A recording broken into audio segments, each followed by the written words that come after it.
புனித பெரிய நாயகி அன்னையினுடைய அன்பு பக்தர்களே, திருவருகை காலத்திலே ஆண்டவர் இயேசுடைய பிறப்பின் பெருவிழாவிற்கு நாம் நம்மையே தயார் செய்து கொண்டிருக்கின்றோம். எனவே தயாரிப்பு என்பது பல்வேறு வகையில் செயல்படுத்தப்படுகின்றது.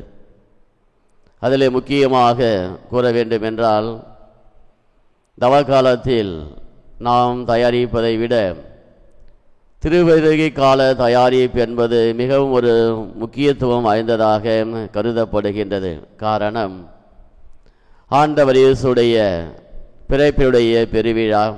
அதிலே குறிப்பாக நாம் ஒவ்வொருவரும் நம்முடைய இல்லங்களிலே அழகாக பல்வேறு இடங்களிலே தேடி தேடி அலைந்து பொருட்களை வாங்கி அழகிய குடில் அமைத்து வருவரிடத்திலே அதனை காண்பித்து அதனை பற்றிய விளக்கங்களை சொல்லுவது என்பது மாபெரும் ஒரு தயாரிப்பாக இருக்கின்றது. அதனை தொடர்ந்து நாம் தனிப்பட்ட முறையிலே ஆடைகளை வாங்கி அலங்காரம் செய்து கொள்வது என்று பல்வேறு வகையில் நம்முடைய தயாரிப்புகள் அடங்கியிருக்கின்றது.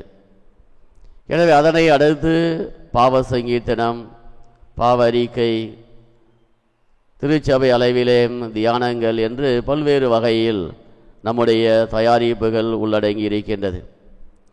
ஆனால் இவை அனைத்தையும் தாண்டி மற்றொரு வகையான மிகவும் முக்கியத்துவம் வாய்ந்த ஒரு தயாரிப்பை இன்றைய நற்செய்தியிலே ஆண்டவர் இயேசு நமக்கு விளக்கி கூறுகிறார்.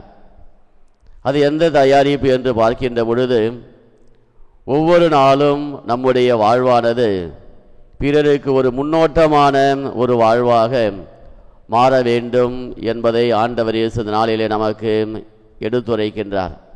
அதாவது உடன் முன்னோடி. நம்முடைய குடும்பத்தில் இருக்கின்றவர்களுக்கு உடன் முன்னோடி யார் என்றால், அதாவது பிள்ளைகளுக்கு உடன் முன்னோடி யார் என்றால் பெற்றோர்கள்தான். எனவே பிள்ளைகள் முதலாக அனைத்தையும் எங்கிருந்து அதிகமாக கற்றுக்கொள்ளுகின்றார்கள் என்று பார்க்கின்ற பொழுது, தங்களுடைய குடும்பத்தில் வாழ்கின்ற நபர்களிடத்தில் இருந்துதான் அவர்கள் அனைத்தையும் அதிகமாக கற்றுக்கொள்ளுகின்றார்கள். எனவே நாம் என்ன செய்கின்றோம், எங்கு செல்கின்றோம் என்பது அனைத்தையும் அவர்கள் மிக சிறப்பாக கண்காணித்து கொண்டிருக்கின்றார்கள். எனவே அப்படி இருக்கையிலே நாம் அவர்களுக்கு எந்த வகையில் உடன் முன்னோடியாக வாழ்ந்து கொண்டிருக்கின்றோம் என்பதை இந்த நாளிலே ஆண்டவர் இயேசு நமக்கு கற்றுத்தருகிறார். அதாவது இந்த நற்செய்தியானது ஆண்டவர் இயேசுடைய உருமாற்றத்திற்கு பிறகு சீடர்களோடு ஆண்டவர் இயேசு மலையிலிருந்து கீழே இறங்கி வருகின்றார். அப்பொழுதுதான் எலியா பற்றிய பேச்சியை சீடர்கள் ஆண்டவர் இயேசுவிடத்தில் எழுப்புகின்றார்கள். அதற்கு ஆண்டவர் இயேசு மிக சிறந்த ஒரு பதிலை கொடுக்கின்றார். அதாவது எலியா என்பவர் ஆண்டவர் இயேசுவுக்கு உடன் முன்னோடி கிடையாது. மாறாக ஆண்டவர் இயேசுடைய பிறப்பிற்கு பல ஆயிரம் ஆண்டுகளுக்கு முன்பாக பிறந்தவர், வாழ்ந்தவர் எலியா. ஆனால் திருமுழுக்கு யோவான் என்பவர் அப்படி அல்ல. மாறாக ஆண்டவர் இயேசுடைய பிறப்பிற்கு சற்று முன் பிறந்தவர். அதே போன்று ஆண்டவர் இயேசுவிற்கு முன்பாக வழியை ஆயத்தம் செய்வதற்காக சென்று கொண்டிருப்பவர்.